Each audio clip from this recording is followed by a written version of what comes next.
Good evening, sir.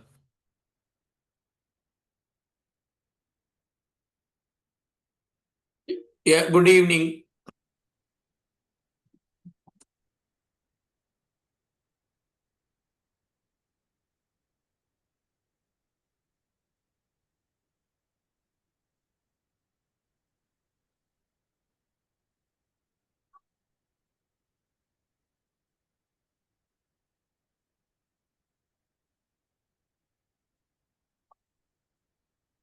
Sir, do we have to take the printouts of uh, uh, uh, the books that you are like giving us, or do we have to like keep it like this, sir?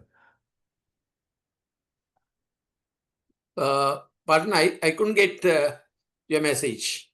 No, sorry, I was wondering that there are some PDF files shared, and do we have to take them as printouts, or is it okay if we just study them as Yeah, no, virtual? you can take printout, no problem.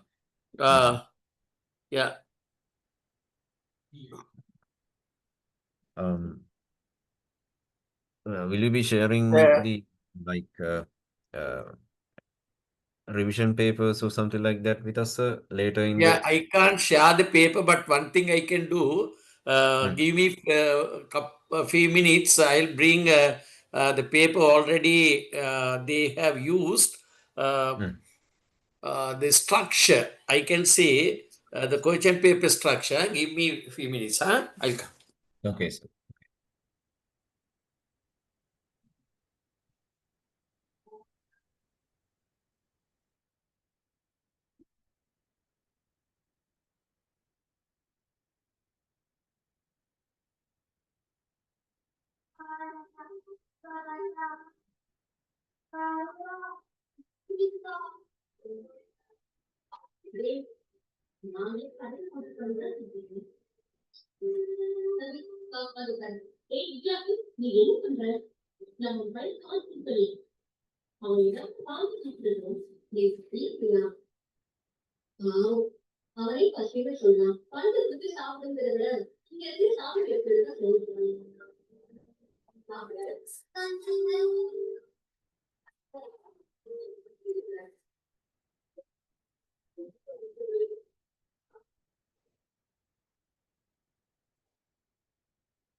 Yeah.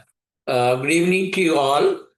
This is the question paper model. There are two parts. Answer all the question from part one. Answer any three question from part two. Short answer question. There are 8 answer. All 8 answer compulsory. Sir, we can't Now, see the paper. no, I can't share the paper. Right, Okay, right. that is, I can say only the structure of the question because there is a Uh-huh. confidential report, a confidential document, but I Uh-huh. can say the structure of the question paper. Okay, I can't Okay. even say what are the question they are. Okay, the Okay, part sir. one, there are 8 questions for Uh-huh. short answer. For short answer, you Mm-hmm. get 5 marks for correct answer. Totally 40 marks for part one. Mm. That part two, you have according to this paper, they have instructed to answer uh, any three questions from part Mm. 2, but Mm-hmm. usually when we give part 3 question, total will be 5 normally when we do the NI and other institution. But luckily here 1, 2, 3, 4, 5, 6, 7, 8, 9 questions are there. You have to select only 3 out of those 9. Then in the part 2 question, in some question, uh, 2 parts, Mm. 1 and 2. First question for 6 marks, second question for 14 marks. But Question number 2, there are 3-part question. One for 6 marks, second one also 6 marks, third one for 8 marks, totally 20 marks. Third question, so there are 3 parts. First part 5 marks, second part 5 marks, third part 10 marks, total 20. Question number 4, there are 3 parts, 8, 6, 6. Part 1, that 4, 1, 8 marks, 4, 2, 6 marks, 4, 3, 6 marks, totally 20 marks. Number 5, that is about curriculum models, what we studied. First part 6 marks, second mark 6 marks, third one 8 marks. All 3 questions taken from Taylor curriculum model. Most of the things that given in this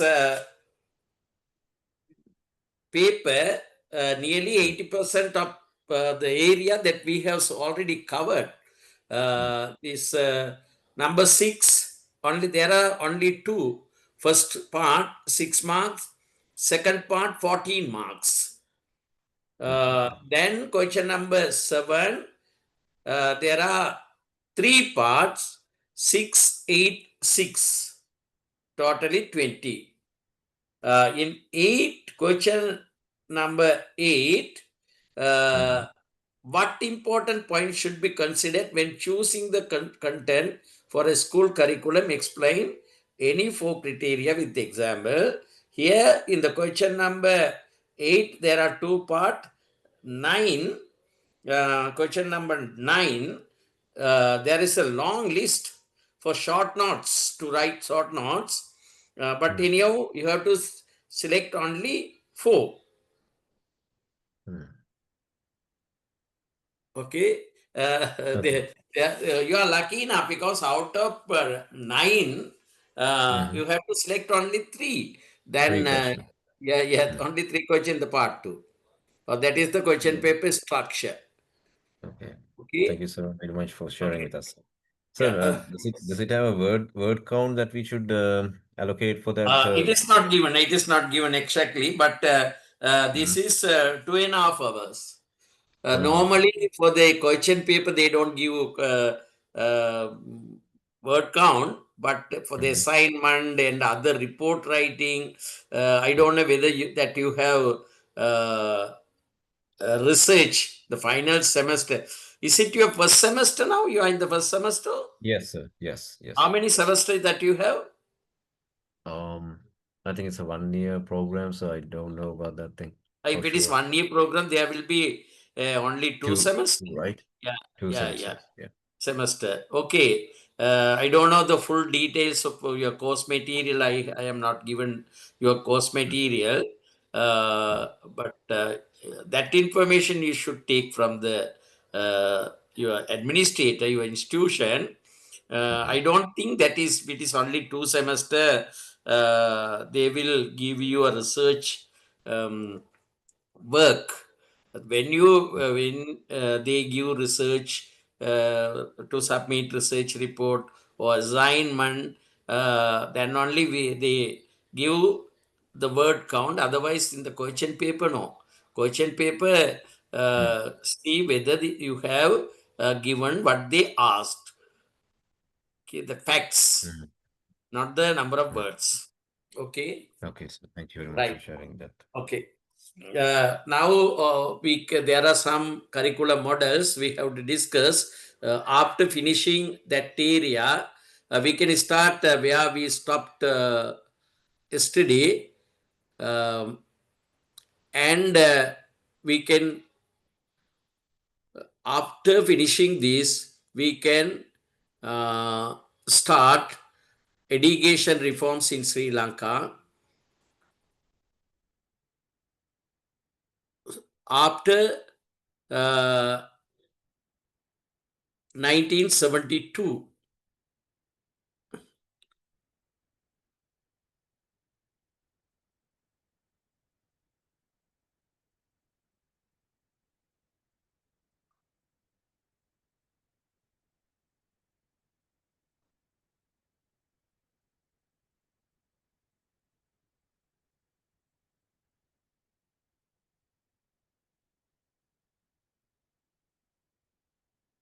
Can you see the PowerPoint presentation?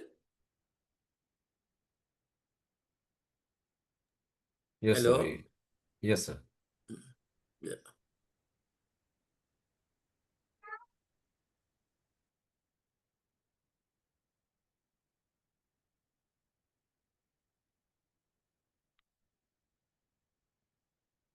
Sorry, some problem.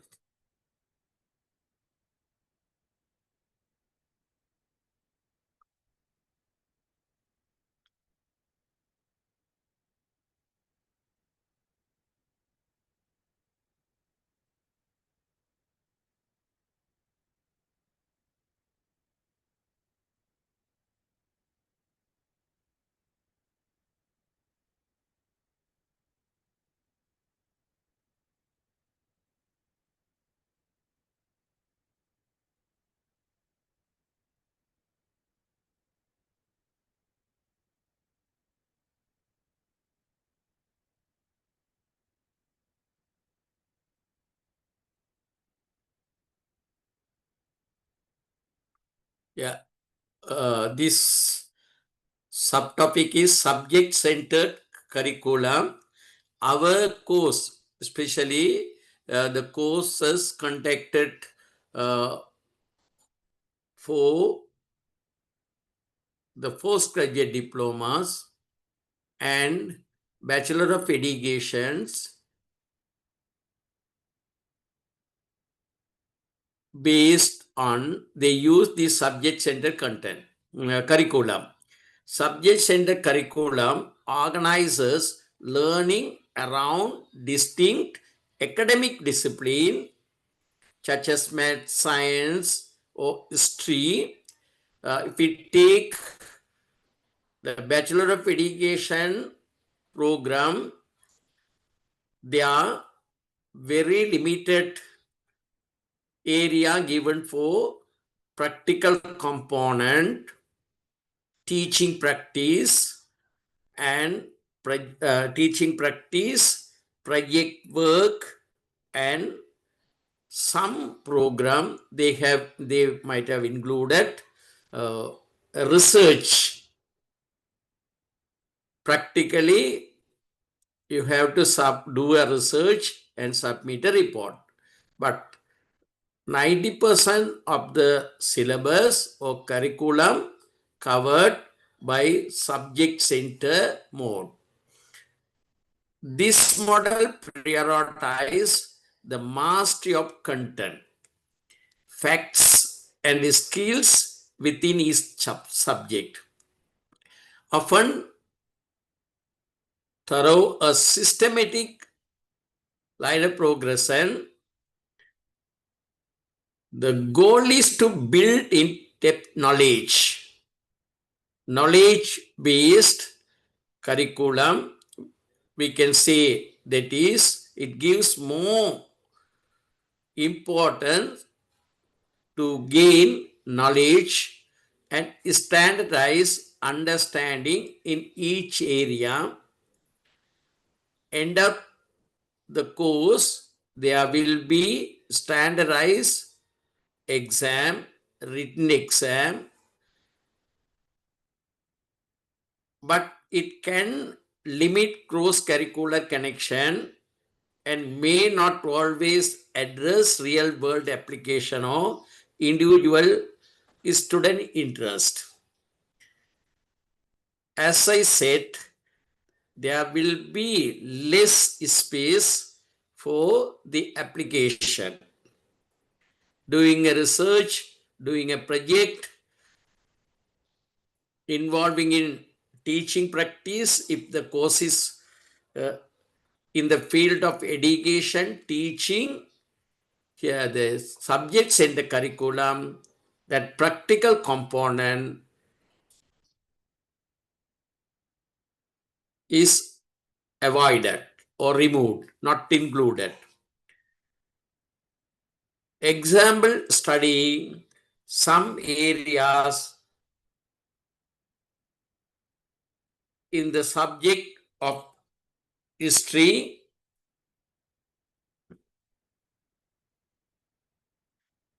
Yes, history is one ideal or correct, most appropriate example for subjects in the curriculum. Some of facts here you can see subject-centered curriculum focuses on a specific subject that are to be taught independently to a student apart from their whole syllabus. The teaching tools used in this curriculum, textbooks and additional reading books. The current world, we can get materials using new technology. More and more information collected by the teachers to teach subject in this subject center curriculum process. This curriculum emphasized on mastery of subject matter rather than the whole course or syllabus, which is commonly used in traditional education system in higher studies in colleges. For master's or postgraduate diploma, at the beginning I mentioned, for the higher education, second degree or postgraduate diploma, this subject center curriculum is more popular. Key characteristic of subject centered curriculum: focus on subject. Learning is broken down into separate subjects like maths, history, biology. Even in Sri Lanka, many discussions are going on the application side and practical side, skills development. But even now, we can see in our curriculum, especially senior secondary classes, grade 10, 11, A-level classes, this characteristic we can see even in Sri Lanka. Focus on subject.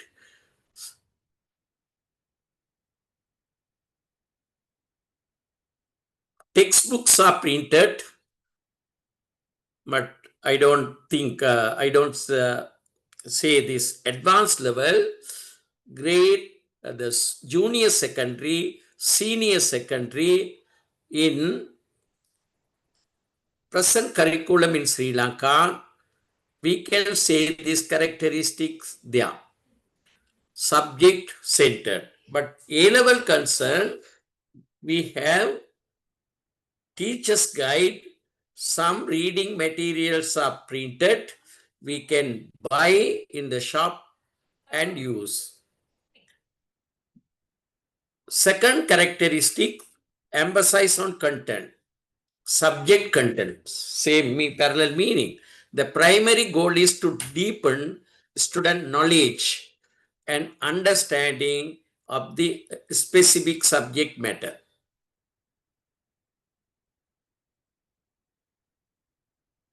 Structure progression, topics and skills are often presented in a logical order, building expertise over time. That is very important work it is carried out by experts, subject experts, to put the subject matter content in a logical order.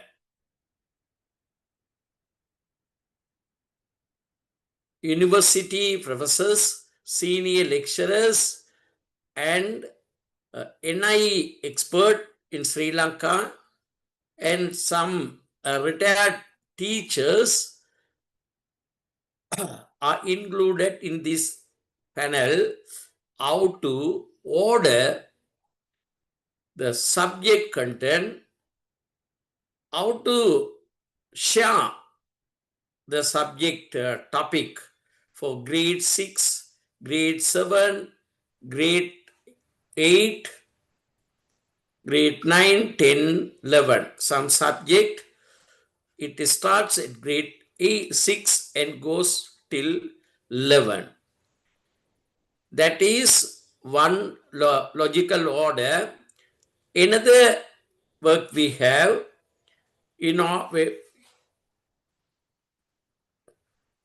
a textbooks, we can see many chapters, chapter 1, chapter 2, chapter 3, that contain an order, subject content order should be in a logical order. That is very critical work, important work, when they develop subject-centered curriculum. The subject-centered curriculum, teacher-led delivery. Another characteristic, teacher-centered classroom. Students, they do not get freedom in the classroom, but they can be asked to submit or write some type of assignments at the end of the course or middle of the course. But in the classroom time, always the classroom led by the teacher. Otherwise, that is the challenge that teachers they have, because they are given some area in the syllabus and a period. During that period, they have to complete. That's why very popular word we use in Sri Lanka, syllabus covering, syllabus covering.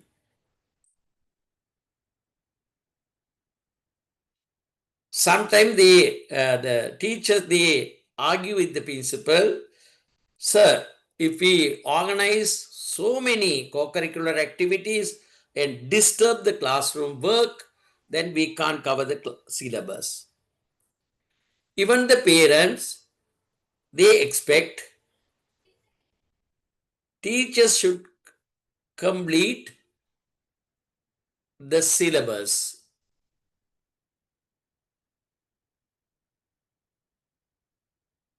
At the end of the academic year, they expect syllabus should be covered by the teachers. Even the school administration also expect syllabus should be covered. Why? Because of the characteristic of subject-centered curriculum still we have in Sri Lanka.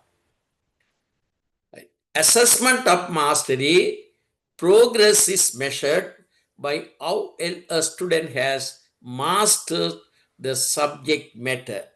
You know, when O-level exam results or A-level exam results are released, we can see 9 A's, 3 A's, the top scorer, island first, district first. So many news we can see.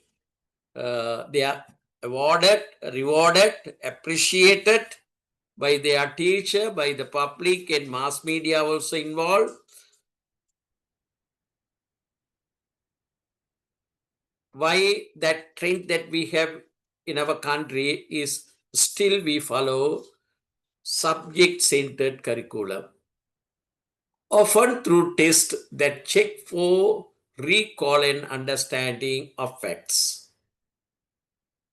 The children who can, who children, those who have more memory power win in the exam. Everything is the outcome of the education is measured by the exam conducted end of the cycle. Grade 5, after the completion of primary cycle, we have grade 5 scholarship examination. End of the secondary cycle, we have GCO level exam. End of the A levels cycle, we have GCA level exam.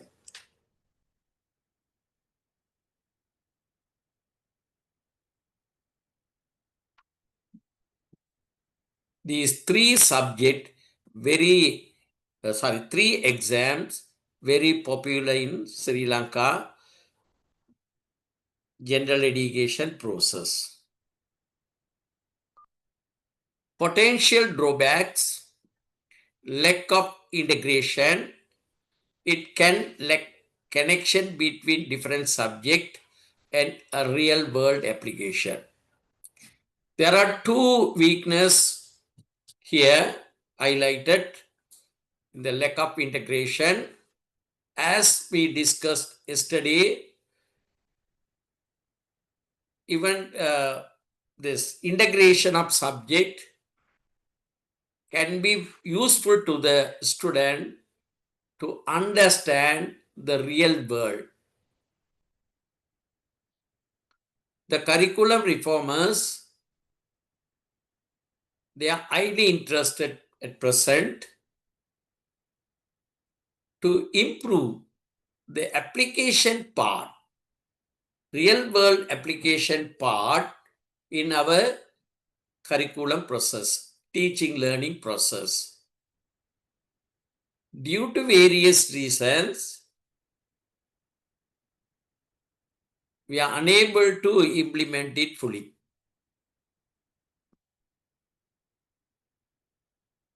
Madam Angela Little, she did a research in Sri Lanka 10-15 years back.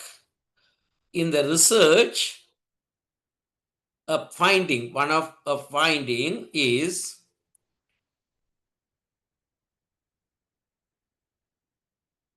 the marks given by the teachers at the school level, the parents' perception is not a reliable marks. The reliable marks, they believe only that they can get from the examination conducted by the Department of Examination in Sri Lanka. They are not ready to accept the marks given by the teachers at the school level. I can say the school based, it is one reason for the failure of school based assessment.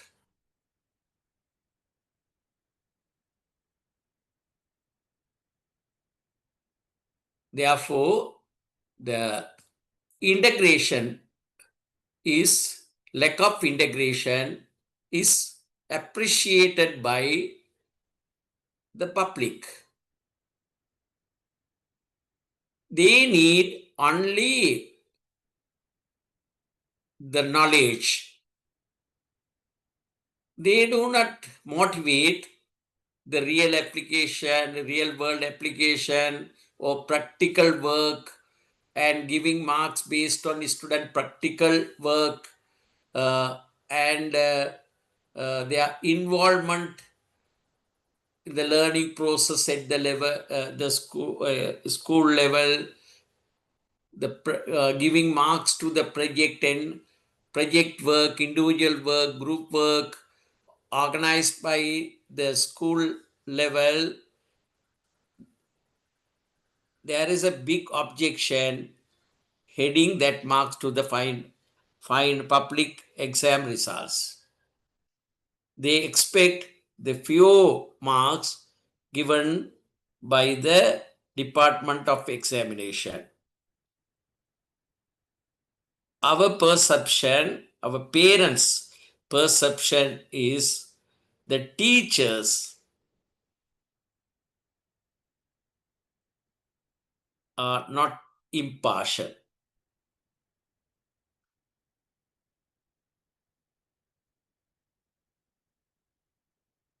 They are favor to, they may be favor to some students at the school level. That is Madam Angela Little's finding, island-wide, a big research, large-scale research, seed it. Student engagement, the focus on abstract content may lead to disengagement if students' interest or immediate needs are not considered. My experience is higher education institution in a semester, first, second 2 weeks, the number of rod present is high, then they do not come to the class. We can see a lot of absentees in the class, but when the semester exam is nearing, they come to class and collect all the notes given in the given by the lecturer. They believe last couple of weeks sufficient to organize the facts and answer to the questions. That drawbacks we can see in the content, the subject center curriculum.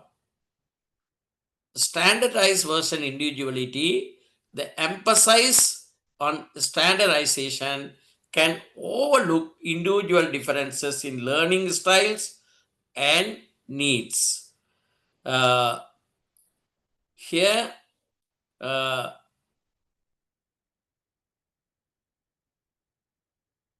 some students,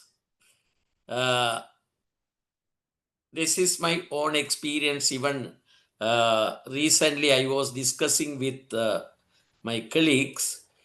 There are few students, if we give assignments, they get less marks, but in the standardized examination, they get more marks. Individual difference. There are some students, they get more marks in the assignment, but relatively they get low marks in the examination. That difference we can see in our classroom. That is my own experience. That can differ, but we can't generalize that. By I have noticed this. Depth versus breadth. Teachers may sacrifice depth for a superficial knowledge if the curriculum is too broad. Yeah, some education we have, even in Sri Lanka, some subject we have in our curriculum, particularly the history subject. The subject content is very big. The students, they struggle to go through the books and understand and summarize the fact.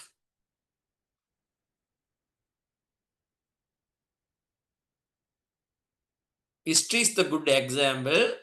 In Sri Lanka, among the textbooks published by the Educational Publication Department, the content is too big to our children.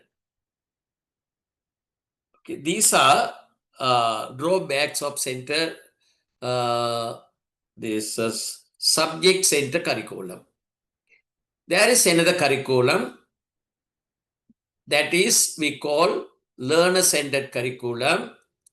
Learner centered curriculum places student at the center of the educational experience, prioritizing their individual needs, interest, and strength to create personalized learning.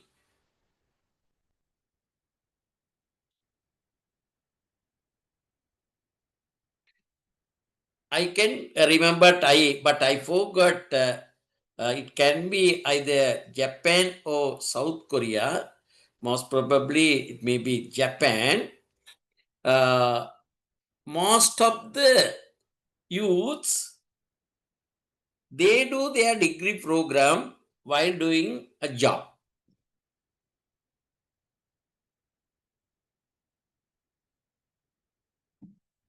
They register as a student in higher educational institution, degree offering institution. Their program 2 years, 3 years, 4 year degree program they have. What they do is the course material will be given to the students.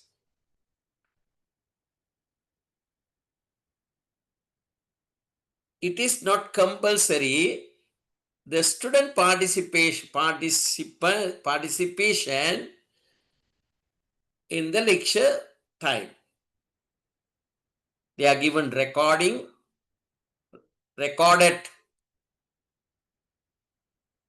materials given to the students. They have to submit a work plan, action plan according to his or convenient and submit it to the faculty. Faculty go through, and if it is a reasonable, achievable plan, then they give approval. Their work is according to their time schedule. They can submit their assignment, they can do their research and submit. More flexible, no, not strict timetable followed by the institution. It can we can take that process as one of the examples for learner centered curriculum. It is, I don't think it is more appropriate for the primary children, school going children, but for the higher education, for the lifelong learners, for the adults, it is suitable. Unlike a traditional teacher-centered model that often focuses memorization and lecture, this approach uses a facilitator model for the teacher. Yes. The same example I can explain more. Time to time, they can come to, whenever they have time, they can come to the institution or faculty, library. From there, they can collect required materials, and sometimes they can meet their lecturer. They can spend 5 or 10 minutes and get advice. Yes, but finally the student should come to the level what the faculty expect. Okay, there is no common question paper to all the students, but time to time they should submit their work, their involvement in learning, their improvement. Everything should prove. The faculty's members should satisfy with the students' work. Learner-centered curriculum. It encourages collaboration and emphasizes higher level thinking, higher order thinking, high level thinking, creativeness, innovative think, problem solving ability, and creativity through more authentic and inclusive experiences. The student, they can get together, they can form study groups and submit their writings, their assignment, their creation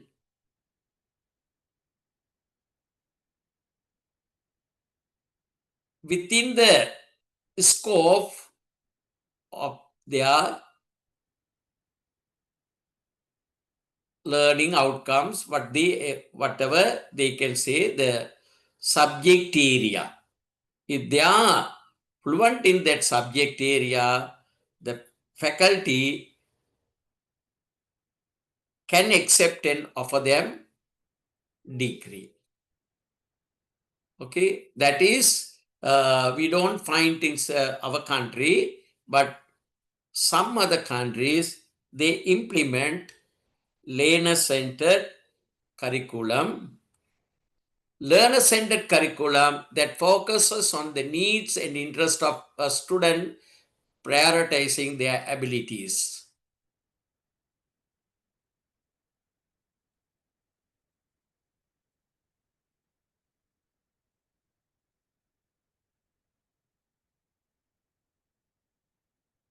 Here it is not followed that traditionally you follow one size fits all.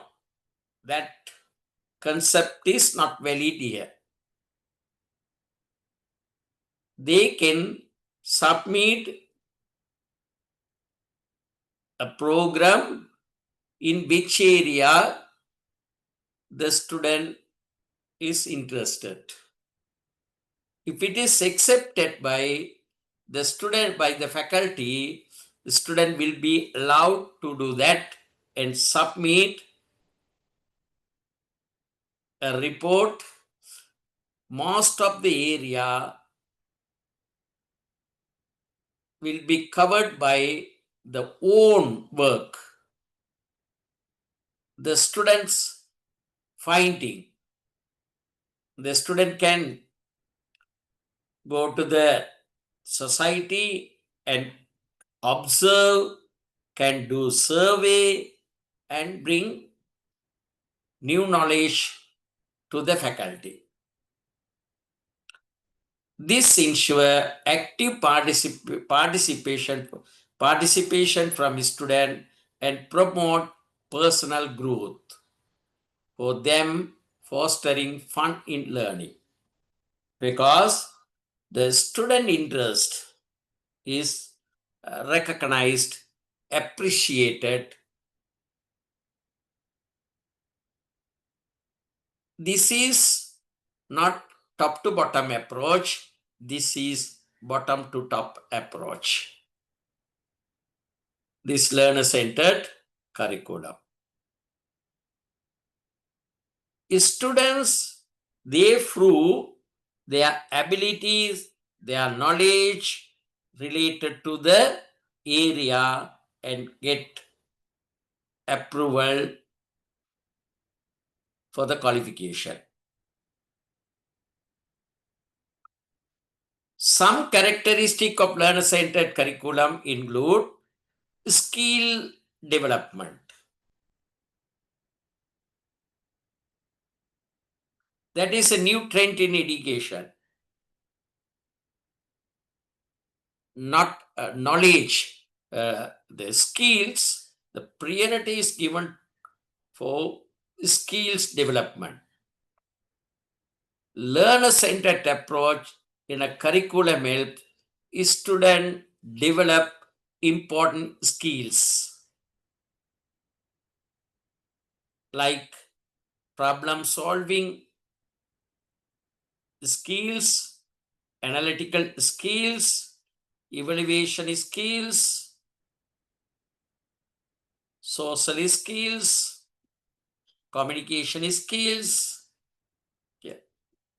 Lot of skills it can help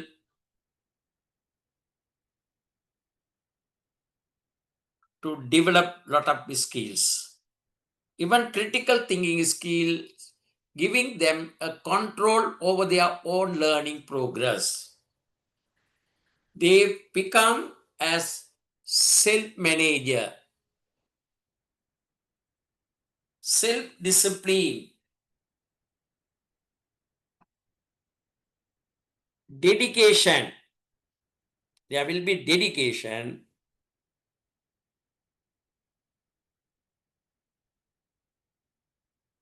They are self-motivated. They accept responsibility.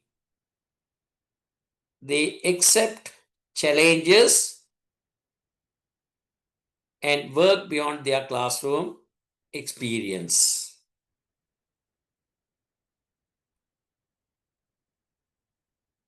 Here in Sri Lanka, Bachelor of Education, when in Master of Education, Sri Lanka qualification framework level with research work,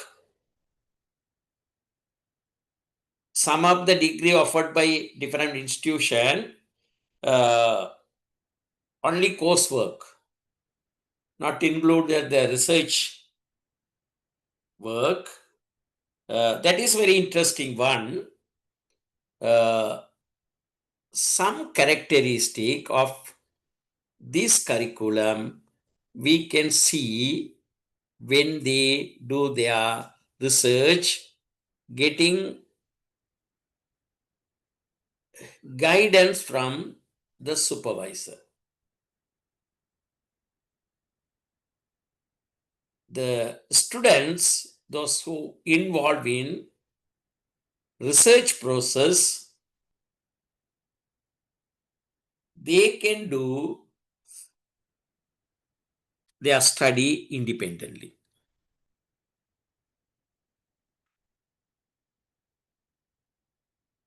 In Sri Lanka, in that process, project, research, action research, scientific research work, we can see, we can observe this characteristic, this last one, last characteristic, we can see to a certain extent.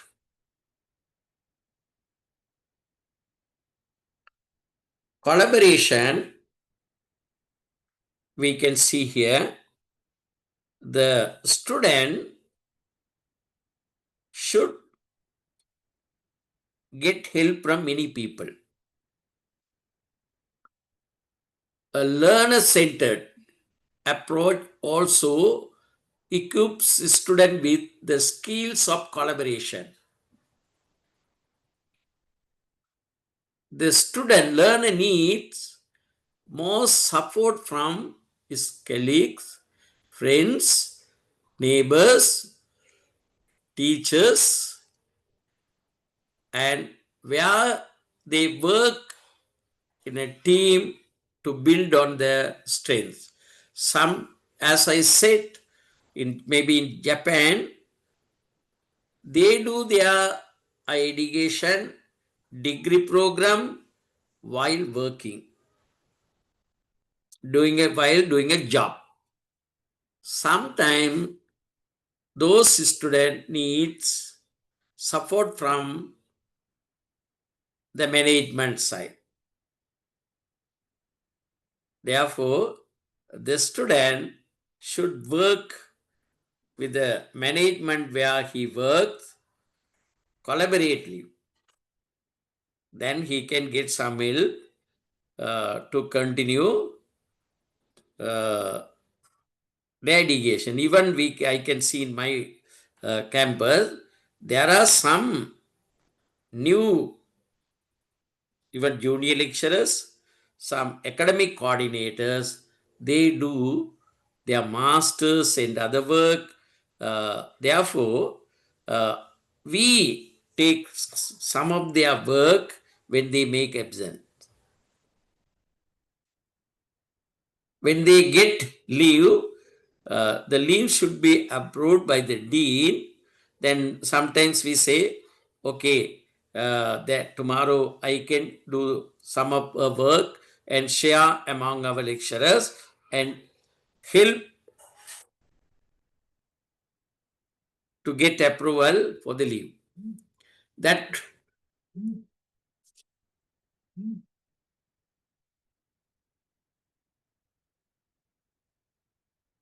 I mean the lecture. No, not lectures. Lecture.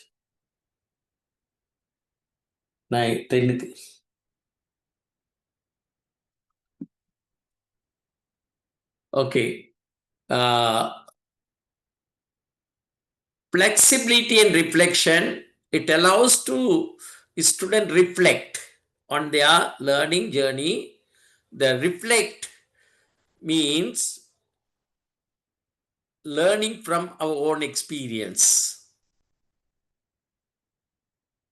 We can define reflects that we can learn from our own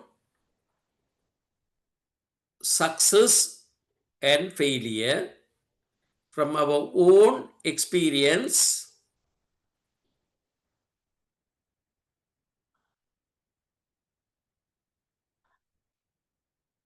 self improvement. Reflection help for self improvement. In this curriculum, the students, they can learn from their own experience, their own mistakes, and their own success. They can take time to pause and think about everything that they have done in an academic year and that can be done in future. They can maintain a reflective journals. By going through that, they can identify their journey. They can measure their progress. The student can get the ownership of their study. They get the ownership of their learning. It is personalized. Learning is personalized here. It also promotes learning styles and process as other students need. We have learning styles There are audio learners, there are video learners, there are kinesthetic learners, different type of learners. They can identifying their learning style, they can promote it for their progress. Right. This is another type of curriculum, activity-based curriculum, new curriculum. Activity-based curriculum emphasizes on hands-on learning experience is for student. Do and learn.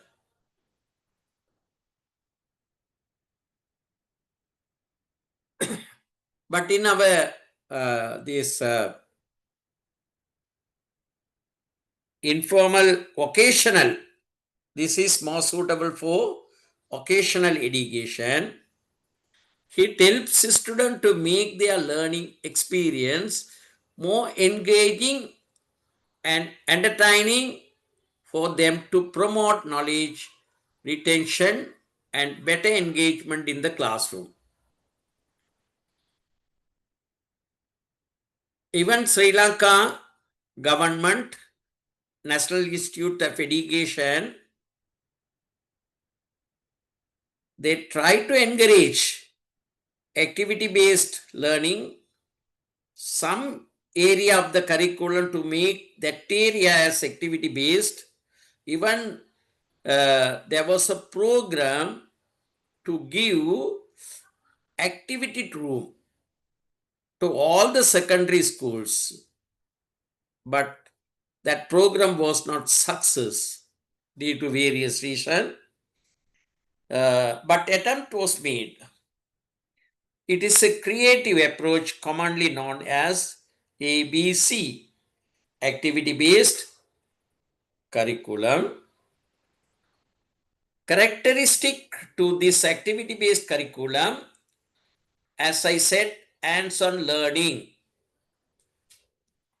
Students here participate and take tasks instead of passive listening. According to this constructive theory, a classroom should be a place where knowledge is produced.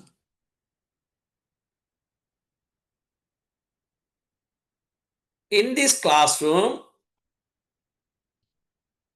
students are not passive listeners but active participants.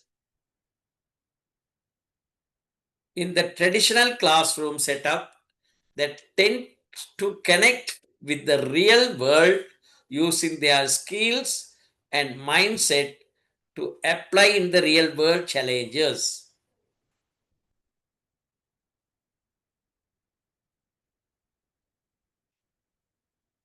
To get ready or plan for this activity based curriculum, the teachers, they have more work.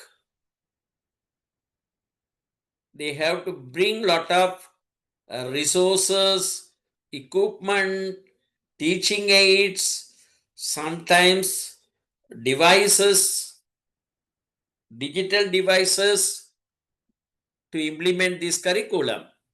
But it is more effective than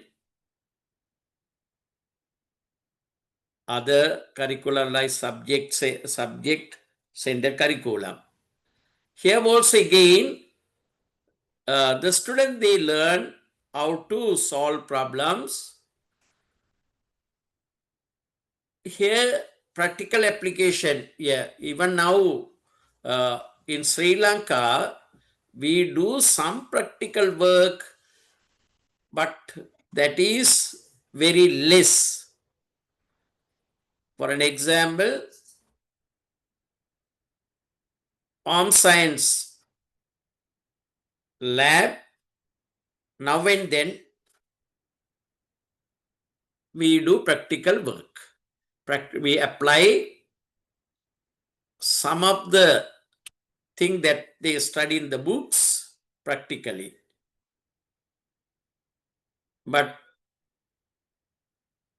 relatively that is very less, and makes learning easier than the theoretical information, encouraging students to be independent.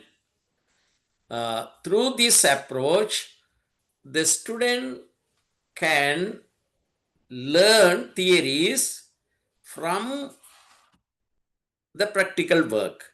First, practical work, doing practical work based on the outcome of their practical work, they can understand the theory.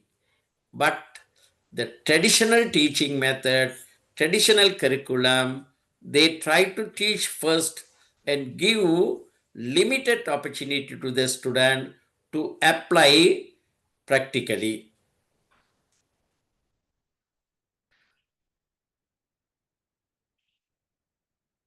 Social development. Here, activity-based curriculum helps students develop social skills and teamwork.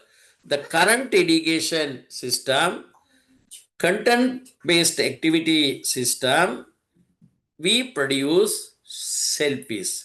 We always motivate individual work. They involve in education process, learning process individually. They get more marks than other student in the class. But the activity-based curriculum, the curriculum motivates group work, project-based learning, motivate to complete the work collaboratively. Cooperative learning, collaborative learning, encourage in this curriculum. As a result of that learning approach, the student social skills, we can see the development of social skills, which is very important to make their life success.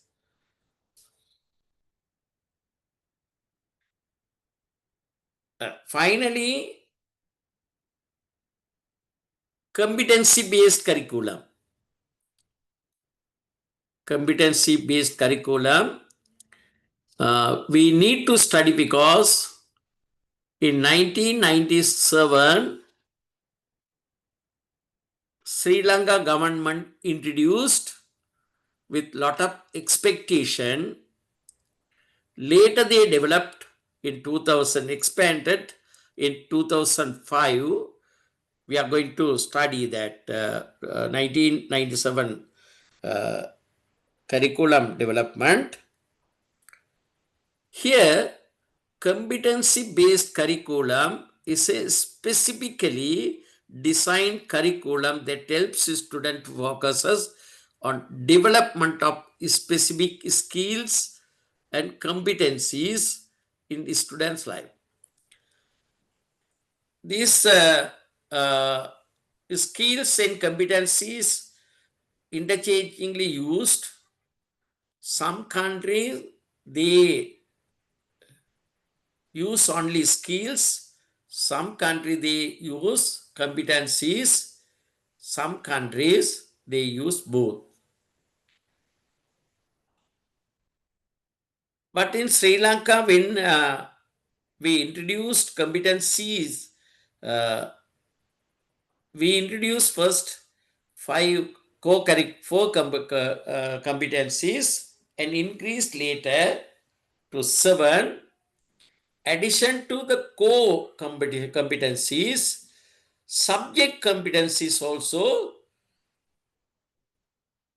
we developed. But subject related competencies,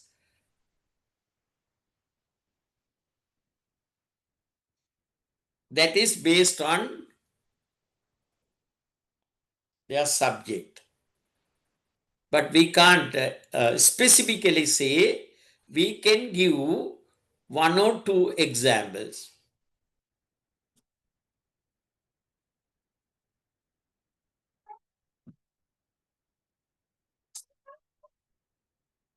One example I can say, one level, competency level, first a student maintain personal health as an individual. Second level, student contributes to maintain family health at their family level.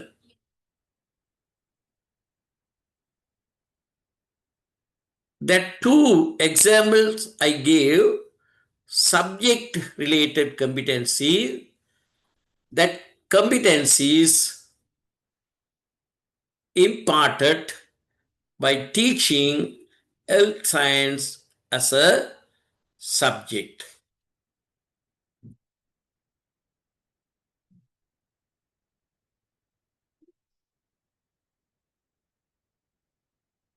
This kind of curriculum ensures the student achieves proficiency in all the areas that are essential for a student academy and professional growth along with their skill development. A model was introduced at that time. KASP.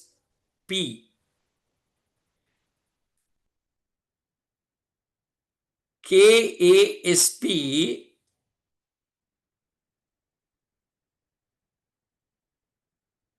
different branches of competencies. In other words, the combination of knowledge, attitude, skills, and practical work. The combination of these four variables is identified as competency. KA is P model: knowledge, attitude, skills, and P practical. Some they wanted to say SCEP. They wanted to put skills first, then knowledge second, SKAP, attitude third, practical fourth.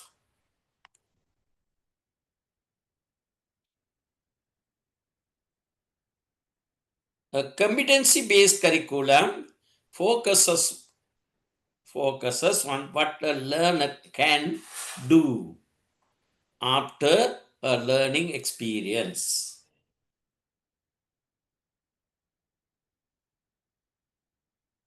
This competency-based curriculum try to develop individuals' abilities to do a work.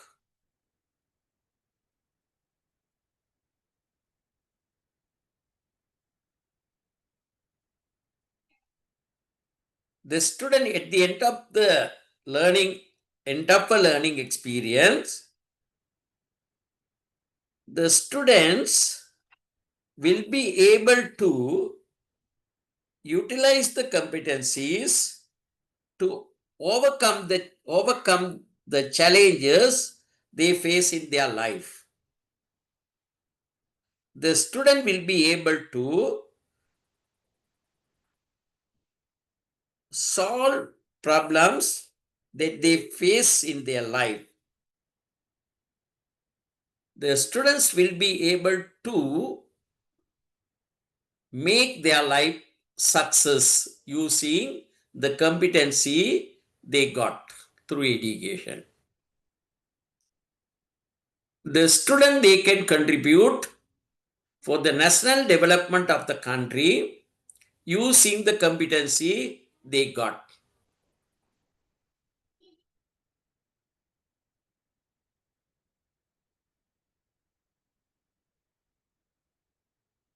But still we can't give valid reason how far that competency-based education success in Sri Lanka. Emphasizing the acquisition of specific skills, knowledge, and values. Here, if we compare with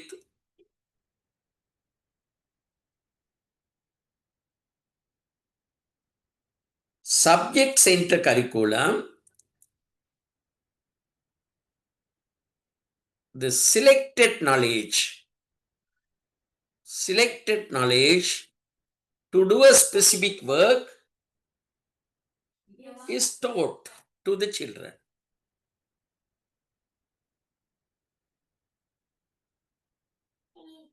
You giving charge and that one? Huh? Yes. Specific skills, knowledge, and values rather than just memorizing facts. But what happened?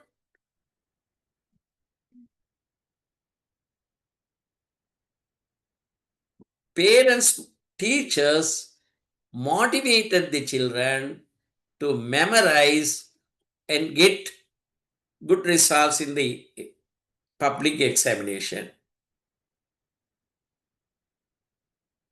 What they focused,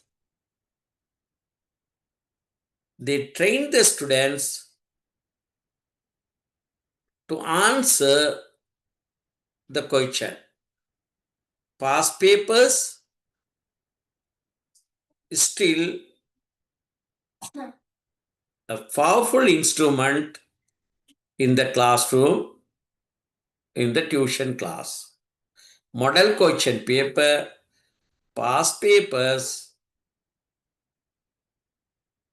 sometimes they guess we can get expect this type of question this time.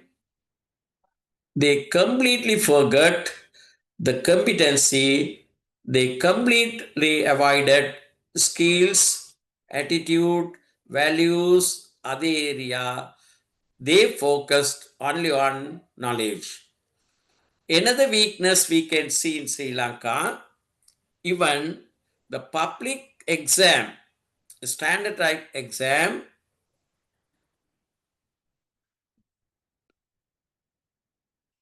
they measured only the student knowledge.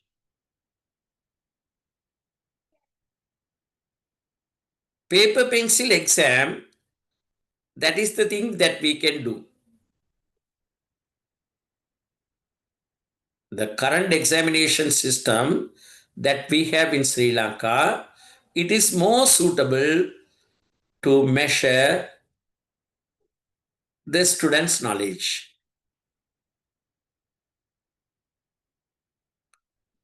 There is no alternative testing method in our country to measure students' skills, student attitudes, students' practical ability. I think you can understand as that all we are living in Sri Lanka. What is competency? When competency curriculum introduced, finally what happened? I can remember one gentleman in a discussion announced the primary curriculum, actually competency-based curriculum in Sri Lanka, introduced in 1997, a very good curriculum, but because of one aspect,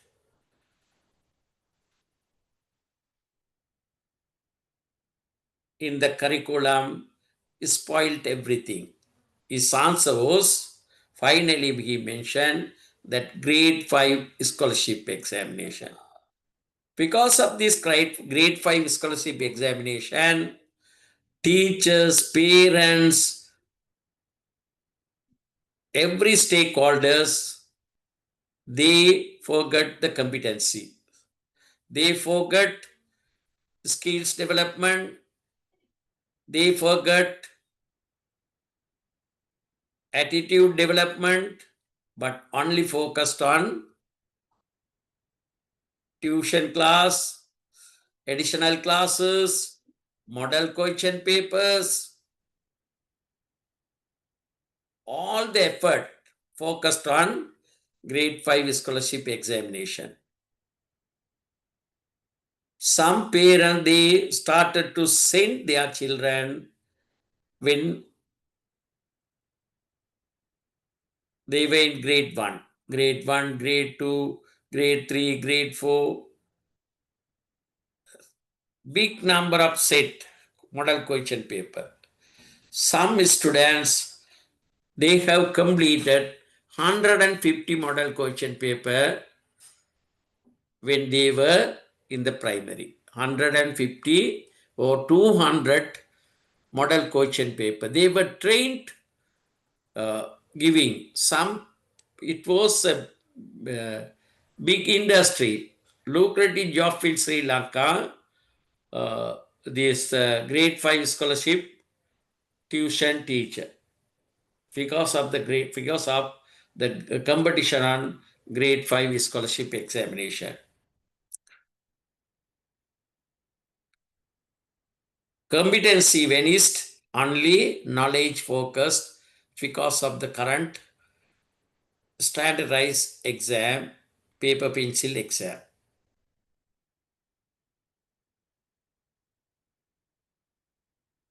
Competency based education has several characteristics.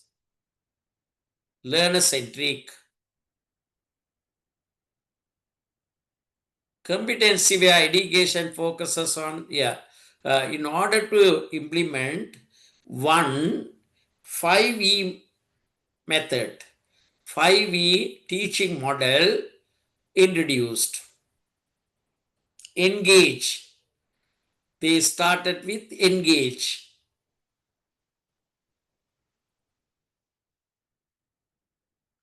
Exploration.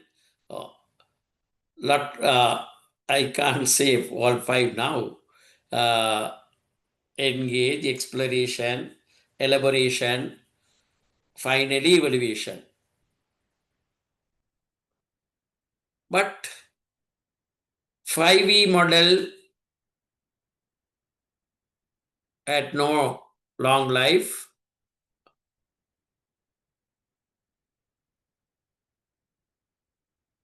The NI also failed to bring the teacher to that culture to follow 5E method in the classroom.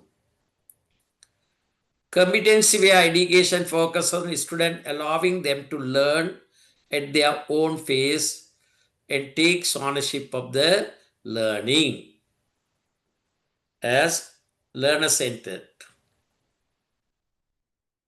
It facilitates self-awareness and modernization for learning. Even soon after the introduction of competency curriculum, the World Bank and through secondary education modernization project, they wanted to implement learner-centered model in Sri Lanka, but it was not success. Continuous assessment, lot of opposition from the trade union as well as teachers. School-based assessment, we change the name instead of continuous assessment. Our teachers' combots on is term test and exam. Why? What they do? There are a lot of institutions in Sri Lanka. They print question paper and sell them to the schools. Teachers are free. No need to prepare question paper. The question business, education business community, they prepare question paper, they prepare marking scheme. In the MCQ, they sent the answer sheet. Teachers are very happy to that process. It is their comfort zone. Those days, the term test teachers, they prepared question paper. They prepared marking schemes. But after 1977, under this open economic policy, everything for money. Lot of institution started to print question for paper for first term, question paper for second term, question paper for third term. What the school management they have to do? They have to collect money from the students and purchase question paper packets, distribute, no continuous assessment. These teachers,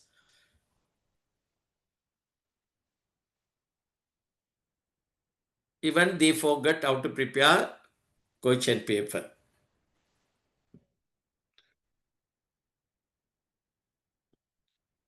They imported question paper and distributed to the children.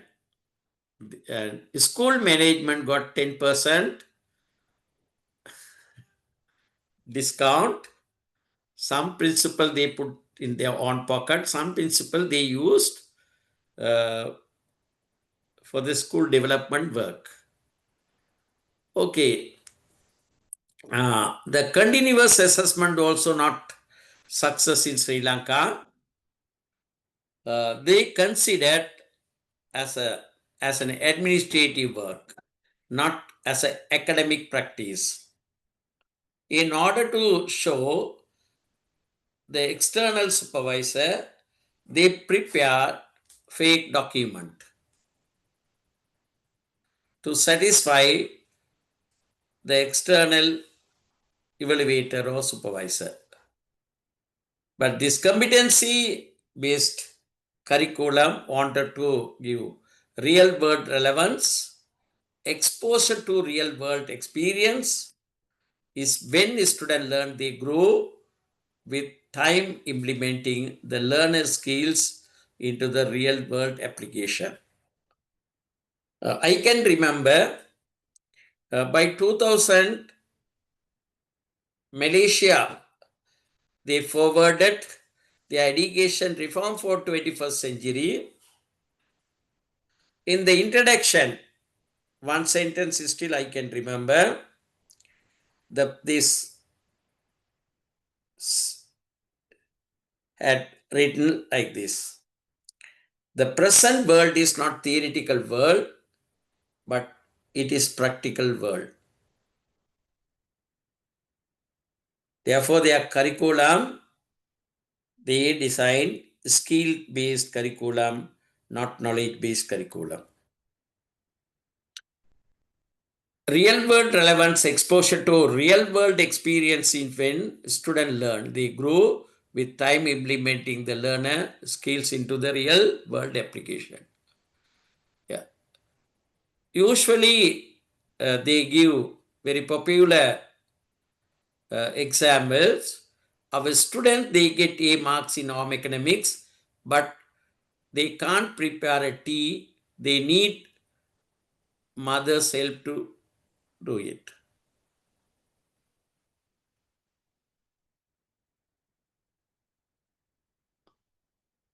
Okay. We failed to prepare the children for real life through our education, even though we introduce competency-based curriculum. Thank you. That's all. We have more than half an hour time. Give me a couple of minutes to change the slides. We can start the curriculum reforms in Sri Lanka. Only two key curriculum reforms we are going to discuss. 1972, in 1997, finally we can, the next month, we can do 2 lectures we have. Even briefly, we can discuss the 21st century curriculum and the curriculum reforms the government is going to implement from next January. Two main topics we have to complete our syllabus. Okay, thank you for this is for this lecture. Not for we have half an hour more.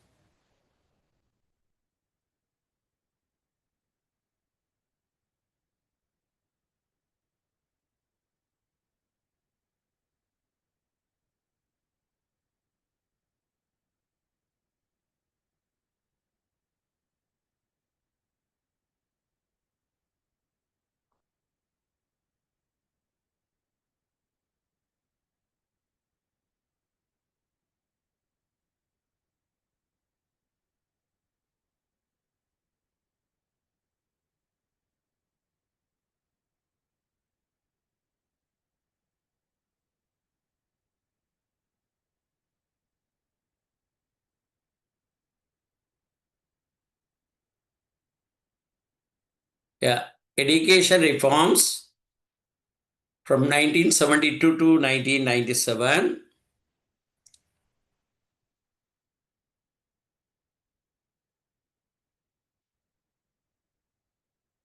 Here, we can see the background of curriculum reforms in 1972. I don't know you are aware of that. In 1971, we had an insurgency, youth unrest. Due to youth unrest, there was a war, civil war in the country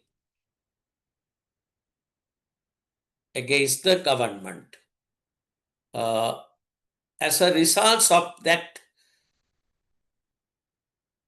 incident, in 1971, April 5th, started. It continued for more than 3 months in some part of the island. Completely, the government administration paralyzed. That areas were under control of JVP. Anyhow, India supported to recapture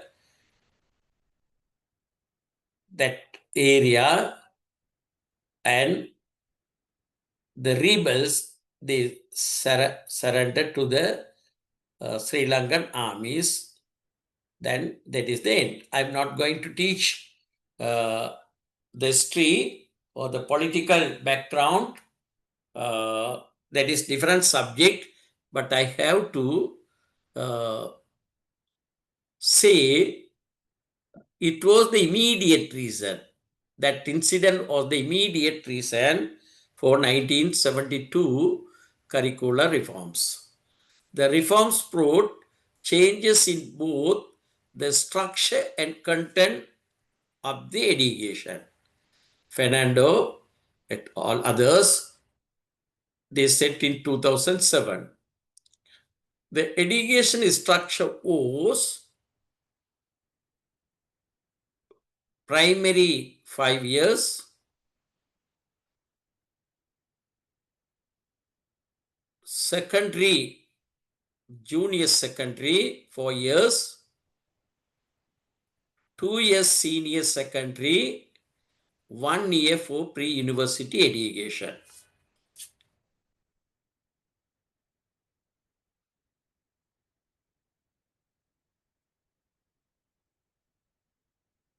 Yes.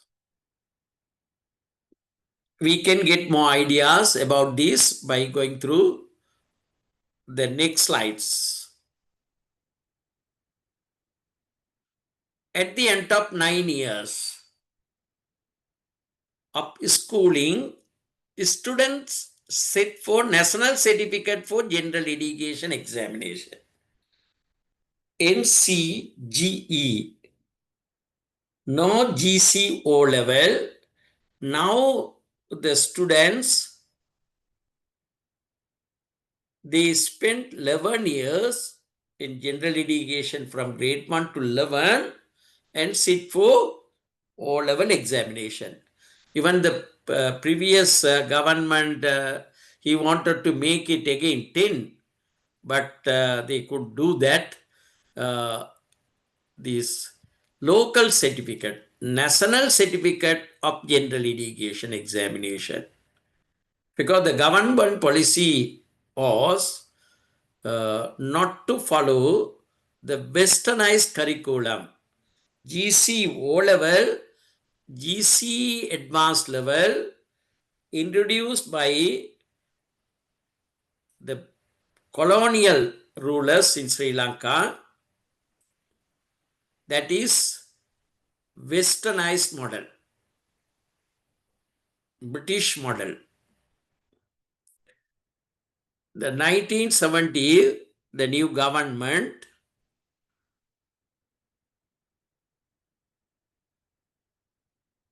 they were totally against to the westernization. Based on their success in the examination, student continued 2 years, similar to the present A level, 2 years of senior secondary education. We did not use advanced level. Instead of advanced level, they named as senior secondary education, leading to Higher National Certificate of Education examination. Higher National Certificate of Education examination. Higher National Certificate of Education, NHNCE. This was followed by a year of schooling for selected students for the National University. They identified as University Entrance Class.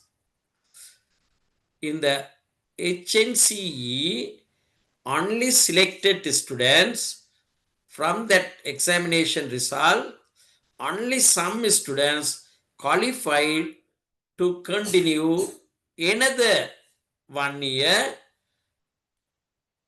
for the university entrance exam.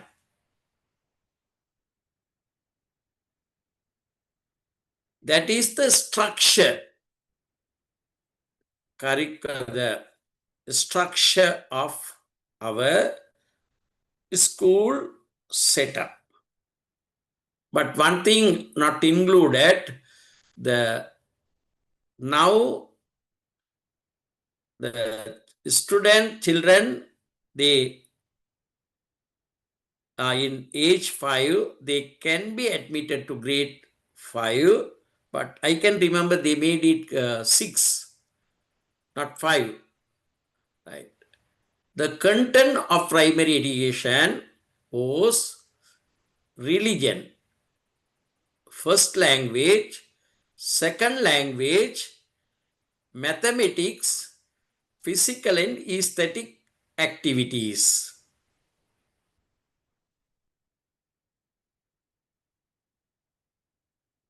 Religion, first language. Second language they introduced mathematics, physical and aesthetics.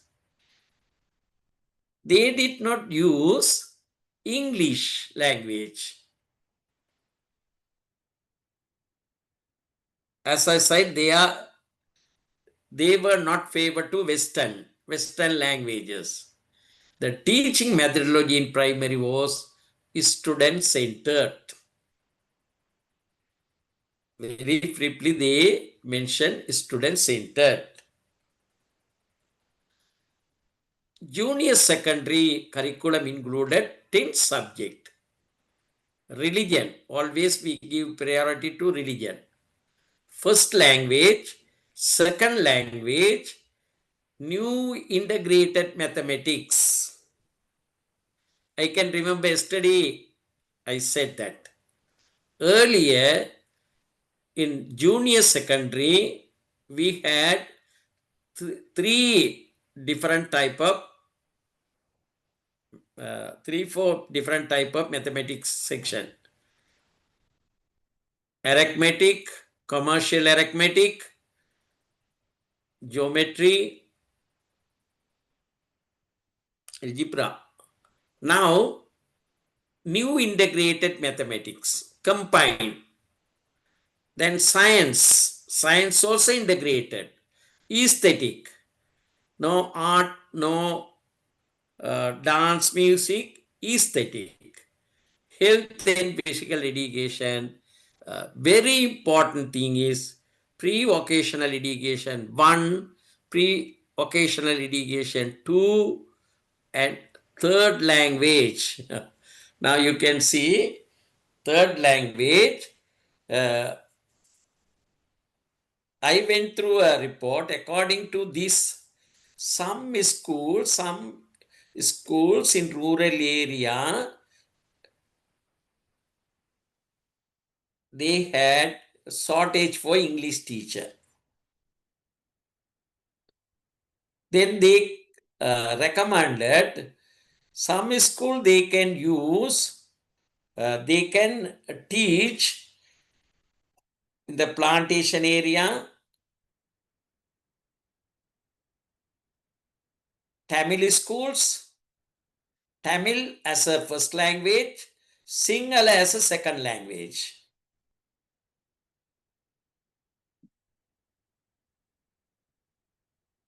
Third language, English. It was seriously criticized by the opposition and some section of the educationists. Okay, now you can see here the subject pre-occasional education, pre-1, pre-occasional education 2. 2 subject for vocational education. An important feature because that time we had a serious problem, unemployment problem among the educated youths. It was one reason for the riots, insurgency in 1971.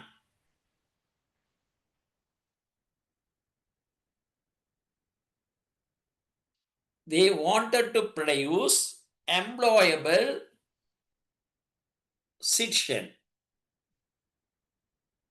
An important feature of this curriculum was the inclusion of science and mathematics for all students without stream. Yeah.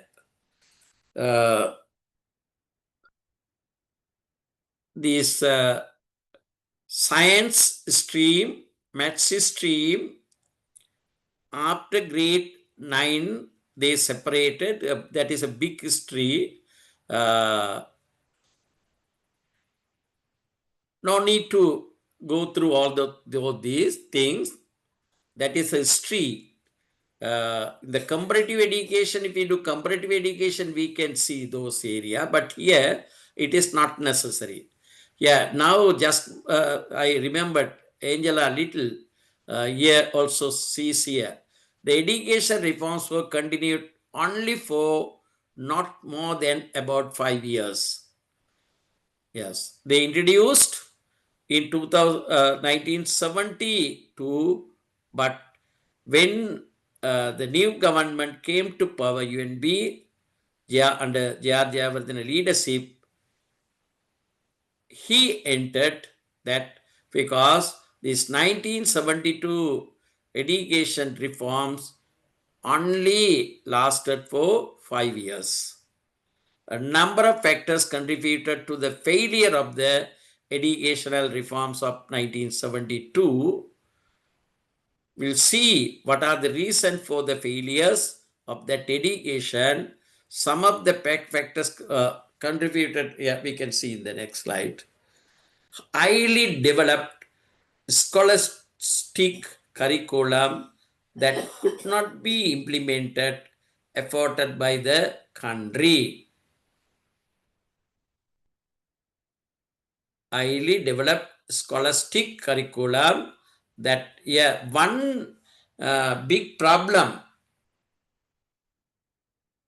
the school teachers they faced at that time, no free textbooks.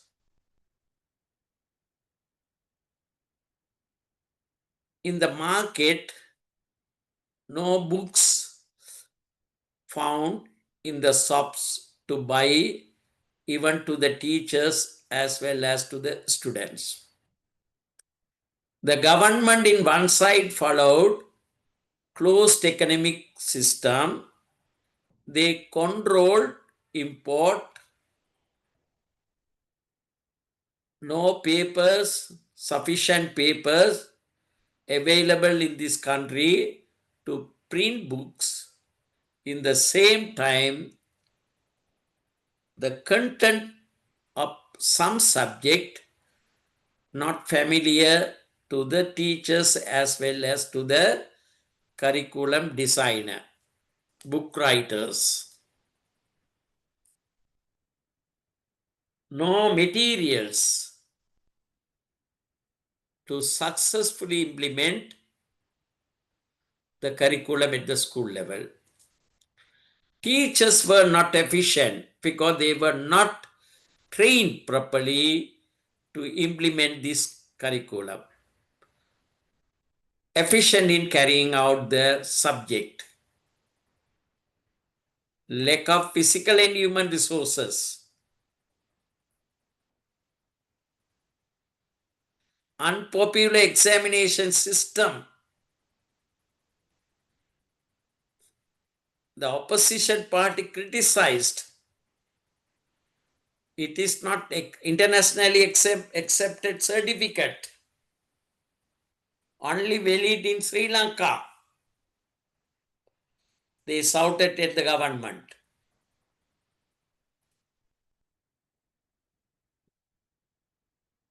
Create social class issue that affected in selecting occasional subject. The upper class parents, they did not want their children learn occasional subject at the school level. They wanted to prepare their son and daughters for white collar job. Even Angela Little, I think she had written many reports and done a lot of research on curriculum related area. The 5 weakness or reason for failures identified by Angela Little, another research Fernando and others. That is the brief description about educational reforms in 1992. But there are some good characteristics too. That is, some of the subject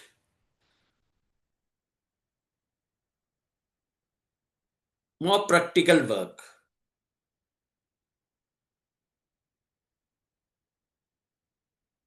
Student involvement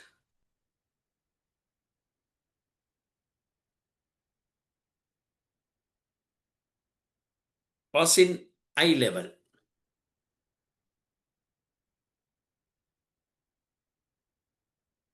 In the school premise, the students, they did lot of projects, lot of cultivation, home garden,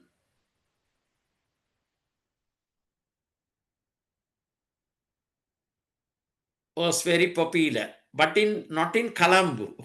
So that is the weakness of this curriculum. You know, in Colombo, schools, they have limited land space, but in the rural village, they have sufficient land, water, and culture for this work. Cultivating, I can remember I was small, but I noticed sugar cultivation in a school, sugar cane.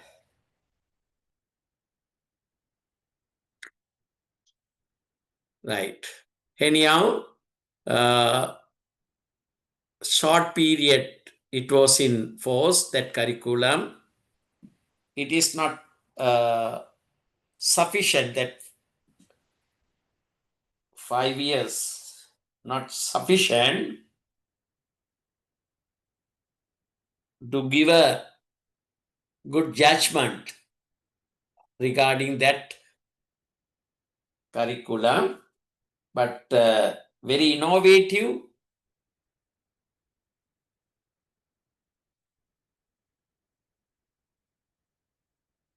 and appreciated by many people later. Right. In 1997, you can remember, you might have heard, in 88 and 89 also we faced similar problem, similar to 19, but that is different techniques they used, not like 1971. Most of them are in power now. The present ruling party, they say the partners of that, I can't say that is, what do you call, that is, we can't say which side. There was a problem, fight between the government and a group of youths.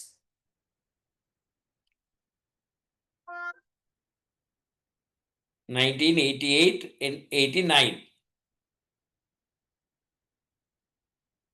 At the end of that situation,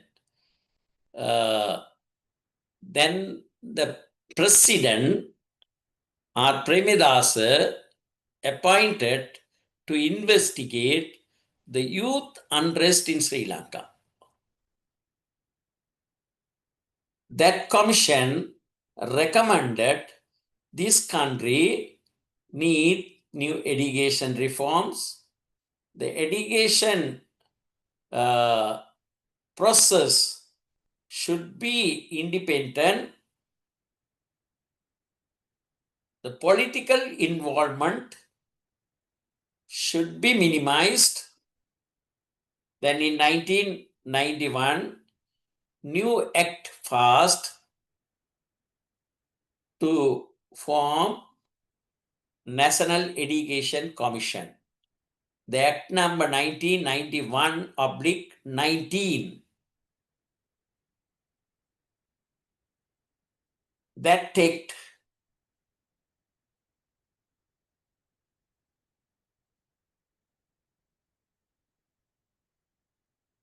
gave power to the president to appoint an independent National Education Commission. Immediately, that commission started its due work and developed a curriculum. That curriculum was identified competency-based curriculum. In 1994,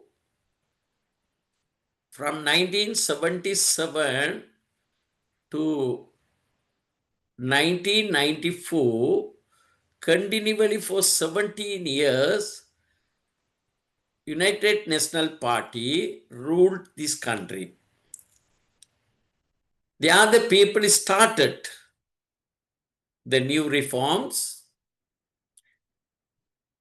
in 1990. That is the history. I have to say the history, otherwise you can't understand the background for these educational reforms.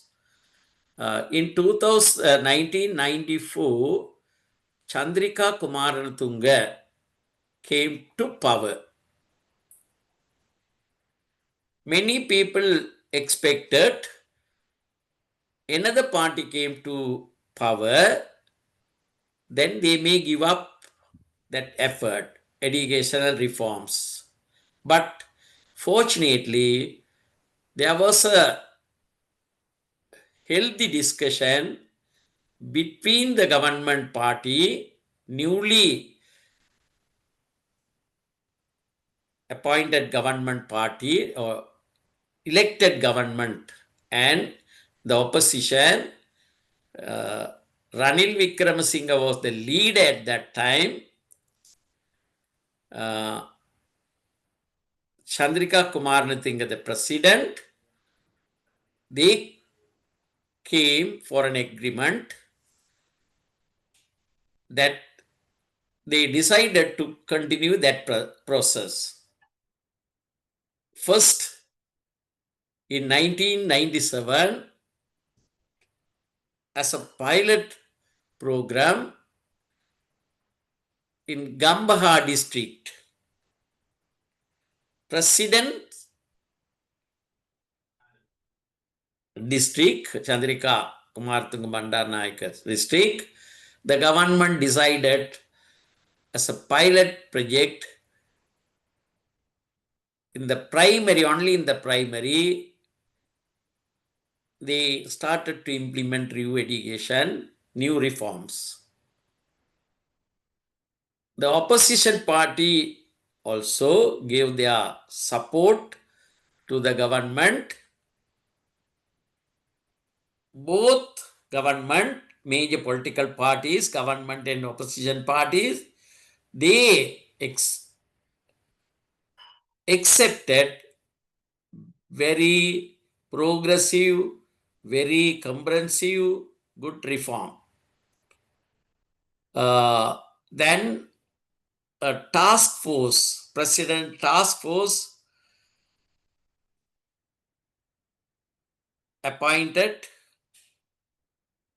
17, I can remember 17 different groups involved.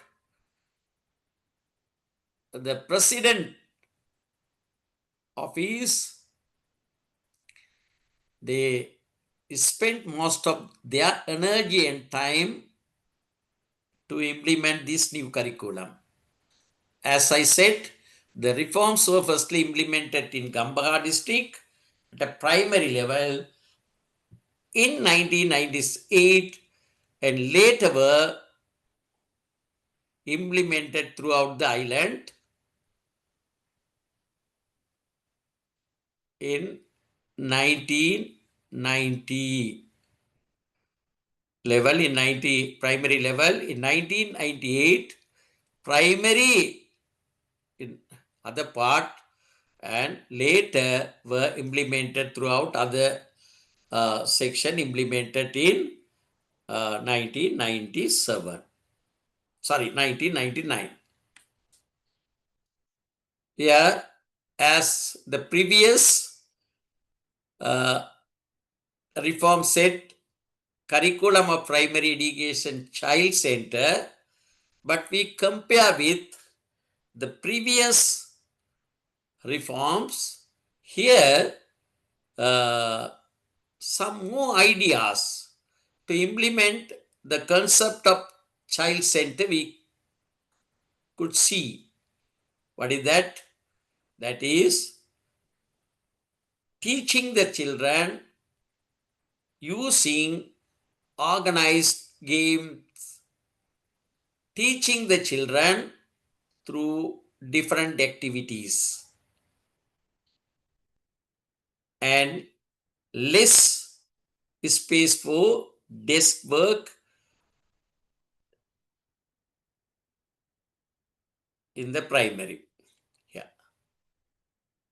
Integrated curriculum. That's why I wanted to teach you this competency-based integrated curriculum in order to understand the present education reforms, curriculum reforms. We need that knowledge.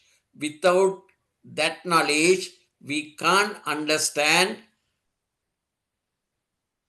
the curriculum, history of curriculum, and the curriculum that the government is going to, we can see that is integrated or not integrated, subject oriented or competency oriented, then only we can understand.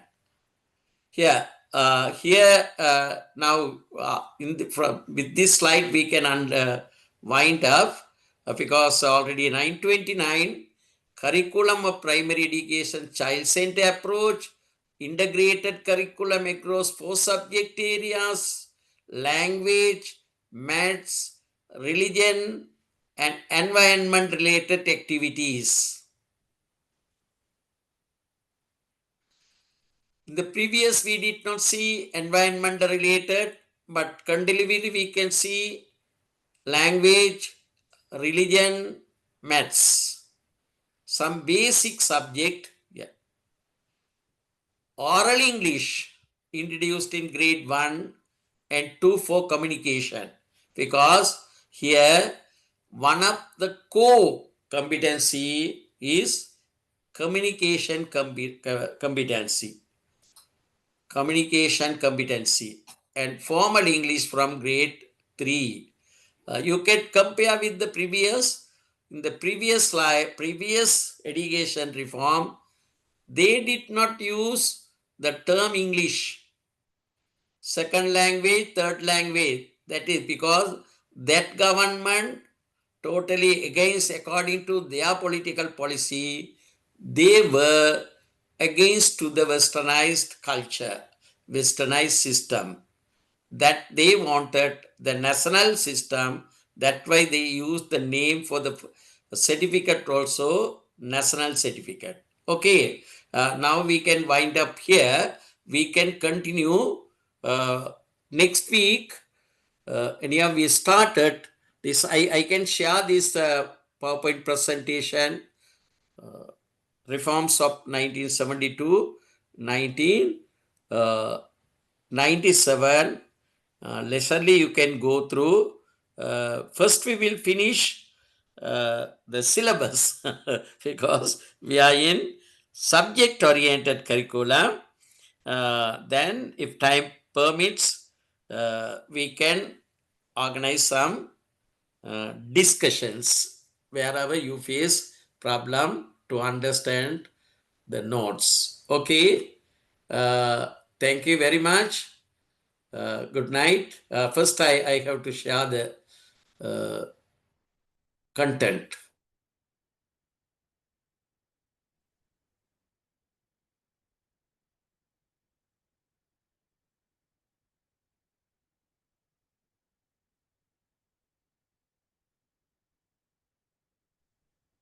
Yes, sir.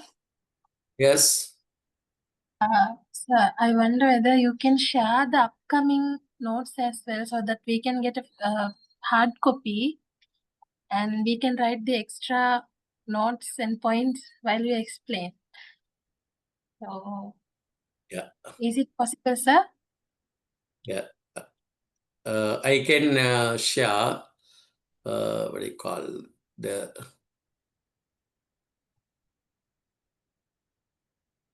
education reforms introduced by the government. That document we can share, but the 21st century curriculum, I need time. Okay, sir. Thank you. Anyhow, before the next class, I can share.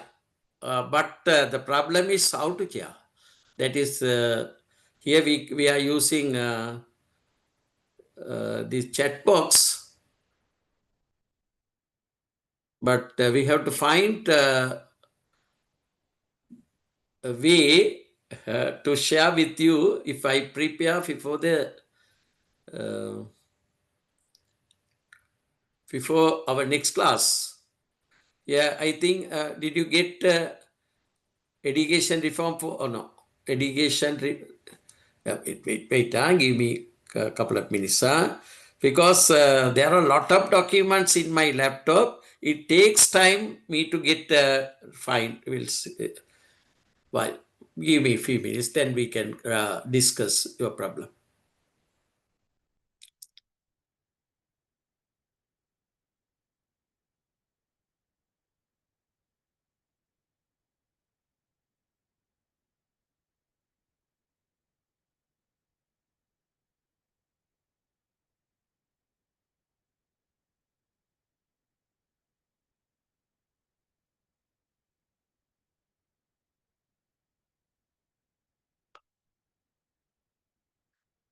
My contact number is, yeah, I need time because I am unable to find the rest of the document. Otherwise, I can send it to your organization. That is one option. Otherwise, I can give your contact number. Please send me a message to my WhatsApp number saying I am your name and from which group. FX Campus, you can simply use that term. Then I can share to your WhatsApp, because otherwise we have no way to share the document. Okay, because I am unable to find, because they're locked. I have many documents. We'll see. Give me. Yes, sir, that I'll sounds try to better. get. I'll try to get. Wait, 1 second. If I can find immediately, I'll share. Otherwise, we'll postpone it.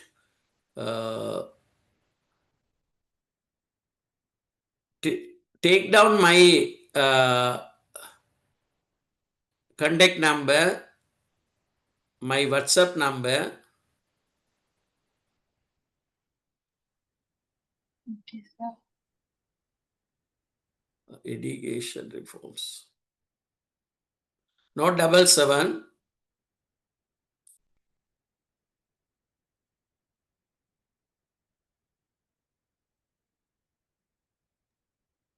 Yes, sir. 37, not 77, Okay. 37, Okay. 85, Okay. 134.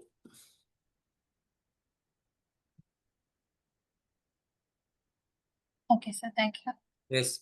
Tomorrow and day after tomorrow, I am very busy. 9 from my lecture starts. It's my timetable is 8 to 11, 11:15 to 2:15, 2:30 to 5:30. Yeah? Same time slot for Sunday also.